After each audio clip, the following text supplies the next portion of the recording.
സ്നേഹമുള്ളവരെ, ഇത് ദുഃഖവെള്ളിയല്ല, മറിച്ച് പ്രത്യാശയുടെ പീഡാനുഭവ വെള്ളിയാണ്. കാൽവരിയുടെ വിരിമാറിൽ കിടന്ന് മാനവകുലത്തിന് രക്ഷ പകർന്നു നൽകിയ ഈശോ നമ്മളെ ഓർമ്മപ്പെടുത്തുകയാണ്.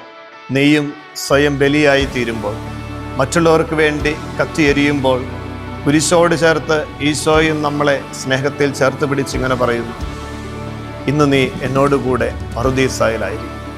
വിശുദ്ധ ലൂക്കാസ് സുവിശേഷം 23-ാം അധ്യായം 43-ാം തിരുവചനം. ഈ വചനത്തിന്റെ അഭിഷേകത്താൽ ഈശോ നമ്മളെ അനുഗ്രഹിക്കട്ടെ. എന്നും പുലർത്തും എൻ്റെ ആവശ്യങ്ങൾ എല്ലാം അറിയും, ദുഃഖനാളിൽ കൈവിടാതെ തൻ്റെ ചിറകിൻ നിഴലിൽ മറയ്ക്കും.